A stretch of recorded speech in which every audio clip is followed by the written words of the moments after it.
नमस्कार, खबरों की खबर में आपका स्वागत है। गुजरात और महाराष्ट्र में एक तरफ प्राकृतिक तूफान आया हुआ है जिससे जीवन अस्त व्यस्त होती दिखाई पड़ रही है। दूसरी तरफ दोनों राज्यों में एक सियासी भूचाल आ गया है और इसके कारण भी दोनों राज्यों के सियासत में हड़कंप मचा हुआ है। गुजरात से चलने वाला ये तूफान महाराष्ट्र में आकर रुकेगा और जिसके कारण कांग्रेस और उद्धव ठाकरे की पार्टी शिवसेना दोनों में हड़कंप मचा हुआ है। उद्धव ठाकरे को कुर्सी बचाने की समस्या खड़ी हो गई है, टेंशन होने लगा है, क्योंकि शरद पवार ने कुछ ऐसे इशारे किए हैं जिसका एक ही समाधान दिखाई पड़ रहा है और वो है गुजरात के चलते हुए महाराष्ट्र में कि जो सरकार है कांग्रेस, एनसीपी और शिवसेना की, उसका गिरना। क्योंकि गुजरात में राज्यसभा चुनाव को लेकर एनसीपी और कांग्रेस एक दूसरे के आमने सामने खड़ी हुई है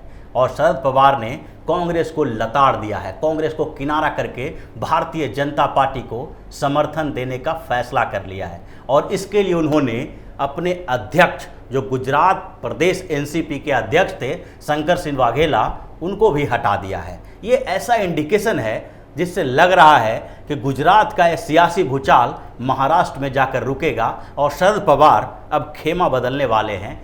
अब शरद पवार एनडीए में शामिल होंगे और केंद्र और महाराष्ट्र दोनों तरफ से वो एनडीए के हिस्सा बनेंगे। महाराष्ट्र में भारतीय जनता पार्टी की सरकार बनेगी जिसमें एनसीपी समर्थन करेगा और केंद्र में एनसीपी के नेता को मंत्री बनाया जाएगा। ऐसे ही ये एक सियासी समीकरण, नई समीकरण जो है वो चल रही है गुजरात और महाराष्ट्र में। दोनों तरफ तोड़ फोड़ की राजनीति चल रही है, क्योंकि गुजरात में जो राज्यसभा चुनाव होने वाला है उसमें एक एक वोट की कीमत है। गुजरात में राज्यसभा की 4 सीटों पर चुनाव होना है और जो पहले का समीकरण था उसके अकॉर्डिंग गुजरात में 2 सीटें भारतीय जनता पार्टी को और 2 सीटें कांग्रेस को मिलने वाली थी। कांग्रेस ने अपने 2 उम्मीदवार खड़े कर दिए थे। वहाँ पर शक्ति सिंह गोहेल को के साथ साथ भरत सिंह सोलंकी को कांग्रेस ने टिकट दिया था। दूसरी तरफ भारतीय जनता पार्टी आसानी से 2 राज्यसभा सीट जीत जाती वहाँ पर, लेकिन भारतीय जनता पार्टी ने एक ट्विस्ट ला दिया और वहाँ पर 2 के बदले 3 कैंडिडेट खड़ा कर दिए हैं। और तीसरा कैंडिडेट जो है ये बहुत इंपॉर्टेंट है, क्योंकि तीसरा कैंडिडेट पहले कांग्रेस के नेता रह चुके हैं, स्टेट प्रेसिडेंट रह चुके हैं और जो कांग्रेस के पूर्व नेता नरहरि अमीन को भारतीय जनता पार्टी ने टिकट दे दिया, उम्मीदवार बना दिया। उसके बाद कांग्रेस के खेमे में हड़कंप मच गया और इसी बीच एनसीपी के प्रमुख शरद पवार की एंट्री होती है, क्योंकि पहले ही बता चुके हैं कि वहां पर एक एक वोट की कीमत है। अगर तीसरा जो उम्मीदवार कांग्रेस के बदले वो भारतीय जनता पार्टी ने दी है, उस उम्मीदवार को जीत के लिए एक एक वोट बहुत कीमती है और शरद पवार की पार्टी के एक विधायक भारतीय जनता पार्टी को समर्थन देने वाले हैं। इसके लिए शरद पवार ने एनसीपी के गुजरात प्रमुख शंकर सिंह वाघेला को पद से हटा दिया और उनके बदले अपने विश्वस्त व्यक्ति जयंत पटेल को वहां का एनसीपी चीफ बना दिया है और इसको लेके गुजरात में सियासी घमासान तेज हो गया है। गुजरात के जो विधानसभा की स्थिति को देखें तो पता चलेगा कि किस तरह से एक वोट वहां पर इम्पॉर्टेंट है, क्योंकि गुजरात में अभी जो 4 सीटों पर राज्यसभा चुनाव होना है उसके लिए गुजरात विधानसभा में 182 सदस्य हैं, लेकिन वर्तमान स्थिति कुछ बदली हुई है क्योंकि वहां पर 7 विधायकों का पद खाली है, 7 सीट खाली पड़ा हुआ है। तो उसको लेके अभी 175 विधायक गुजरात विधानसभा में हैं और ये 7 जो सीट खाली पड़ी है उसमें से 4 कांग्रेस के ऐसे नेताओं की सीट खाली पड़ी है जिन्होंने इससे पहले जो मार्च में चुनाव होना था राज्यसभा का, उससे समय ही कांग्रेस के 4 विधायकों ने इस्तीफा दे दिया था और उसके बाद कुछ और सीटें खाली पड़ी हुई थी। तो 7 सीटें खाली पड़ी हुई है गुजरात में और उसको हटाने के बाद अभी 175 विधानसभा सदस्य हैं, विधायक हैं और ऐसे में एक सीट के लिए, राज्यसभा की एक सीट के लिए 36 वोटों की ज़रूरत है। भारतीय जनता पार्टी के पास वहाँ 103 विधायक हैं और दूसरी जो छोटी पार्टियाँ हैं उसको मिला के उनके पास इंडिपेंडेंट के एक समर्थन और दूसरी एक पार्टी के लिए एक 2 विधायकों का समर्थन मिला हुआ है, और अगर एनसीपी का एक समर्थन मिल जाता है विधायक का, तो उसके बाद इसके पास जो भारतीय जनता पार्टी है उसके पास 107 विधायक हो जाएंगे, और जो तीसरी सीट जीतनी है भारतीय जनता पार्टी को उसके लिए 108 विधायकों का समर्थन चाहिए। यानी कि अब एक का आंकड़ा वहां पर अटका है, जिसमें उम्मीद इस बात की है कि या तो कांग्रेस से एक विधायक क्रॉस वोटिंग करेंगे या फिर कांग्रेस के 2-3 विधायक वहां पर इस्तीफा और देने वाले हैं, क्योंकि इस बात का इंडिकेशन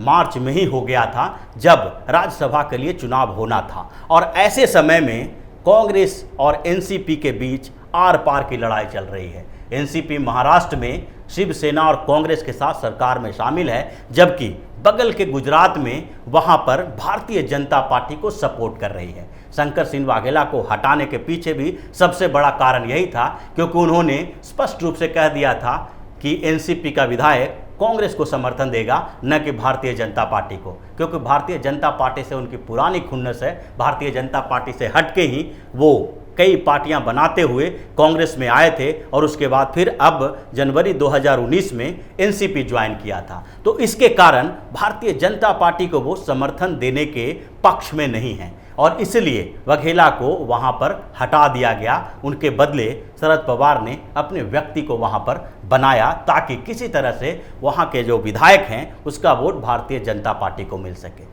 इससे पहले भी कुछ समय से जो सियासी घमासान चल रहा है महाराष्ट्र में, उसमें भी एनसीपी प्रमुख शरद पवार की जो भूमिका रही है वो ढुलमुल रही है। इसी से परेशान होकर उद्धव ठाकरे को मुलाकात करनी पड़ी थी शरद पवार के साथ, और उस समय शरद पवार ने आश्वासन दे दिया कि यहाँ पर सरकार में कोई दिक्कत नहीं होगी, जबकि कांग्रेस भी एनसीपी के साथ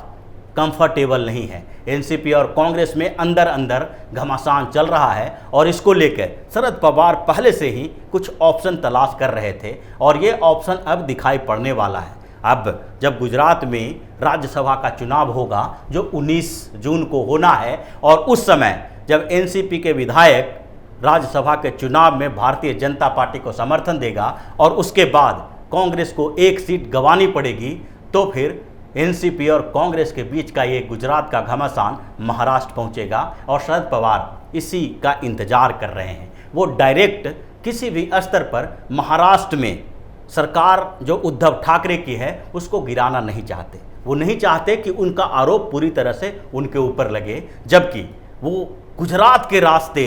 कांग्रेस पर ऐसे दबाव डाल रहे हैं कि कांग्रेस खुद ही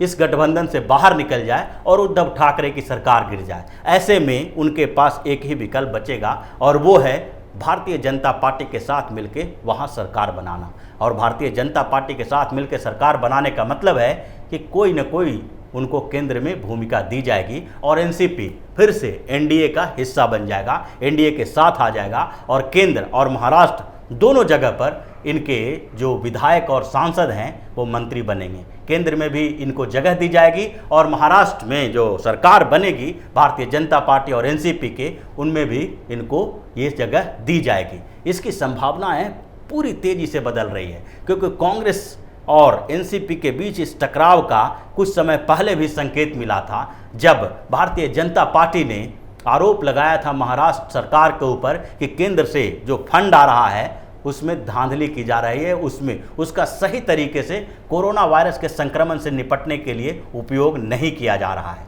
और उसके बाद जब कांग्रेस ने ये मुद्दा भी उठाया, तो एनसीपी जो जिसके पास फिनांस मिनिस्ट्री है, अजीत पवार जो वहाँ पर उप मुख्यमंत्री हैं, वो चुप्पी साधे रहे, उन्होंने कोई जवाब नहीं दिया। ये भी उस समय इंडिकेशन था कि एनसीपी भारतीय जनता पार्टी और शिवसेना या भारतीय जनता पार्टी और कांग्रेस के बीच जो ये बयानबाजी चल रही है उसमें शामिल होना नहीं चाहती है। और उसी दौरान एनसीपी प्रमुख शरद पवार ने वहाँ जो महाराष्ट्र के राज्यपाल हैं भगत सिंह कोश्यारी, उनसे मुलाकात भी की थी, और बताया था कि ये जो मुलाकात हुई है ये सामान्य तरीके से कोरोना वायरस के संक्रमण से निपटने के तरीकों पर बात करने के लिए है, जबकि एनसीपी प्रमुख सरकार में कोई भूमिका नहीं निभा रहे हैं। ये सरकार के स्तर की चीज़ है। अगर महाराष्ट्र सरकार में एनसीपी भागीदार है और एनसीपी के मंत्री हैं तो उनके मंत्री वहाँ जा सकते थे। यहाँ तक कि अगर उनको राज्यपाल से मुलाकात करवानी ही थी किसी अपने जो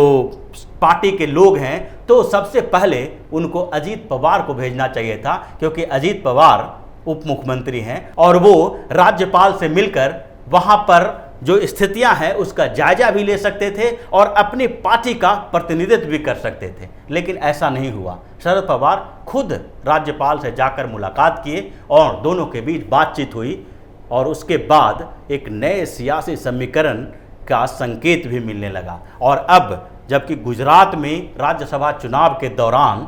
ये सियासी भूचाल चल रहा है, कांग्रेस और एनसीपी आमने सामने है और एक सीट के लिए जो टकराव की स्थिति उत्पन्न हो गई है उसकी गूंज महाराष्ट्र में भी सुनाई देगी और कांग्रेस इसको हल्के में लेने के मुद्रा में नहीं है। वो कांग्रेस में इस बात का मंथन चल रहा है कि अगर एक जगह पर हम पार्टनर हैं और शरद पवार जो ऊपर से बना हुआ जो केंद्र में जो केंद्रीय स्तर पर बना हुआ है, पूरे देश में जो गठबंधन बना है यूपीए, उसमें भी शरद पवार शामिल हैं, उसके साथ साथ महाराष्ट्र में तीनों पार्टी की सरकार है, तो ऐसे में शरद पवार कई एक विधायक भारतीय जनता पार्टी को जो इनके दूर विरोधी पार्टी है उसको समर्थन कैसे दे सकता है। और अगर वो क्रॉस वोटिंग होती तो एक अलग बात थी, लेकिन शरद पवार इसके लिए खुद पृष्ठभूमि तैयार कर रहे हैं। वहाँ के अध्यक्ष को जो इनका विरोध कर रहा था इस फैसले का, उनको हटा रहे हैं। तो इसका मतलब है कि पवार चाहते हैं कि वहाँ पर भारतीय जनता पार्टी को कांग्रेस को हराने का मौका मिल जाए और भारतीय जनता पार्टी का एक और राज्यसभा सीट वहाँ से मिल जाए। तो ये पूरी स्थिति जो बदली है उसमें अब महाराष्ट्र सरकार खतरे में है और उद्धव ठाकरे के लिए अब विकल्प खत्म हो गया है। भारतीय जनता पार्टी ने कुछ समय पहले से ऑब्जर्व किया कि लगातार शिवसेना को मौका दे रहे हैं। बहुत समय से शिवसेना को ये विकल्प दे रहे थे कि एनसीपी और कांग्रेस का साथ छोड़कर भारतीय जनता पार्टी के साथ फिर से आ सकते हैं, लेकिन वो विकल्प अब धीरे धीरे कमज़ोर पड़ता जा रहा है और इसलिए एक नए विकल्प की तलाश की जा रही थी। और शरद पवार पार्टी बदलने में, गठबंधन बदलने में माहिर हैं, वो कहीं भी जा सकते हैं, इसकी संभावनाएं पूरी तरह से है और उसको खारिज नहीं किया जा सकता है। ऐसे में जो ये संकेत मिल रहे हैं गुजरात और महाराष्ट्र से, इससे तो यही लगता है कि वहाँ पर जल्दी ही ठाकरे की सरकार चली जाएगी और भारतीय जनता पार्टी की सरकार बनने वाली है जिसमें एनसीपी सहयोगी पार्टी होगी। तो इसी तरह की खबरों के साथ फिर से हाजिर होंगे। तब तक के लिए बने रहिए हमारे साथ और देते रहिए हमें सहयोग, ताकि इसी तरह की खबर हम आपके लिए लाते रहें। धन्यवाद।